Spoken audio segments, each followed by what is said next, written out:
I wanted to start, though, with some big news yesterday in the NFL that I think has at least a tangential tie to the draft, as J.J. Watt decided to sign with the Arizona Cardinals. He was a free agent for about a week or so, and obviously could sign with someone because he had previously been cut. Todd, I'll start with you. Were you surprised that J.J. Watt picked the Arizona Cardinals? A little bit, to be honest. I had heard Cleveland is a strong possibility in some other places, but it changes the landscape a little bit, only because last mock draft, I had them going with the defensive end, and now with Greg Rousseau, I think it was the defensive end from Miami. So now it doesn't mean that they won't take a defensive end or an edge rusher, but it does, put some other pressing needs in hand. And cornerback is one of them. And then on the offensive side, I think you can't get enough weapons around your young star quarterback. So it'll be interesting to see, but I did not expect J.J. Watt to wind up in Arizona. What'd you think, Mel? A little surprised, but I think you look at this team and you say, okay, what they're trying to do with Hassan Reddick moving on, Chandler Jones coming back, the cornerback position at 16, I really think they can address with maybe J.C. Horn from South Carolina, son of Joe Horn.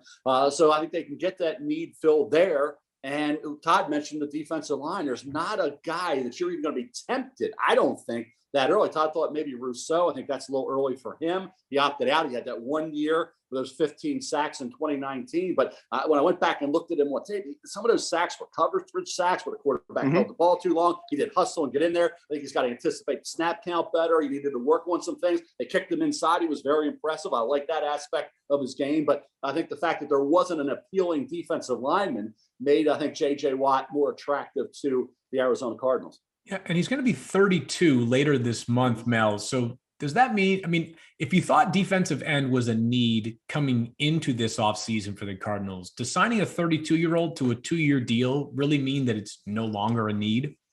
Well, this draft, I think, is going to be interesting. And Todd and I were talking about the lack of defensive end pass rushers or guys off the edge. Hassan Reddick had a great year. And he's going to be able to basically parlay that into something good in terms of the free agent market. But I think there's a couple of guys, Todd, have you thought about, and I always look at the Ravens as kind of a model with Matthew Judon and Zadarius Smith and Pernell McPhee. A couple of guys, Todd, I think have a chance. And I'd be curious to see where you think they'll go. Chauncey Golston, Iowa. I think when you look at a guy like Victor Dimukeji from Duke and Chris Rumph for the second, also pretty good, but Dimukeji more to bargain point than Ronnie Perkins, Oklahoma, were 3 guys. I thought maybe you get a little later that could turn out to be good pass rushers once they're in the league.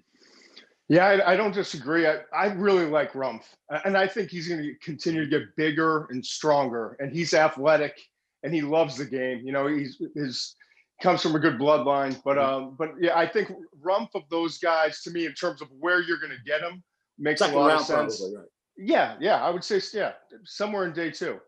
Well, maybe this at least alleviates the need for the Cardinals to potentially reach for a pass rusher early in the draft, as J.J. Watt, despite not being quite the same player he was earlier in his career as a 3-time Defensive Player of the Year, still an incredibly impactful guy. We want to circle back to Mel's mock. Last week, we teased the opening of it and got into a couple of trades because for the first time ever, Todd, Mel has introduced trades into his mocks. What went through your head when you saw that mock draft live for the first time with 3 trades in the first round?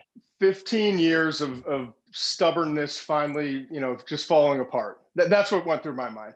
I mean, I love Mel. I love Mel, and we always talk about it. And he's been my biggest supporter. But the one thing I couldn't understand, and I finally broke the truce. He always says we had a handshake. I don't believe we had a handshake, but I broke the truce with him a year ago, and I made some trades. And he got all flustered, and then he finally said this year, what was it, my Christmas gift, Kiper? Yeah, late that I was allowed to make some trades, right? And now here we are, and he's making more trades in his first-round mock than I am in my first-round mock. Wait till my 3.0 comes around. Whoa. Oh, man. No, well, I'm going to trade at the back end of the first round, middle of the first, early. I'm going to have like 16 trades, but I do think it'll be interesting to see when you come up with your 3.0 on Friday, Todd.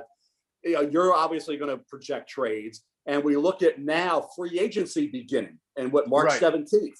That's going to really complicate matters in terms of team needs, where players go, what happens with Deshaun Watson. It looks like if he's traded, where's he going to go? Yeah, we think he might be traded, but what team's going to end up with Deshaun Watson? We had Jeremy Fowler on the Daria Mel show Saturday. Guys, he brought up Denver as a possibility. So who knows? But a lot of impact from free agency and trades are going to have a direct effect on these mock drafts. And that's the frustrating part, because free agency is later this year, right? Yeah, it is. And usually I would have a mock like 4 or 5 days before free agency started. And then all of a sudden, 10 of the teams with the needs that I had projected were off the table.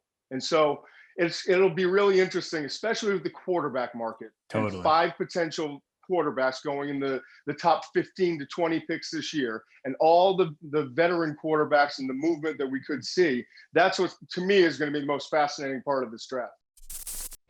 Thanks for watching ESPN on YouTube. For live streaming sports and premium content, subscribe to ESPN+.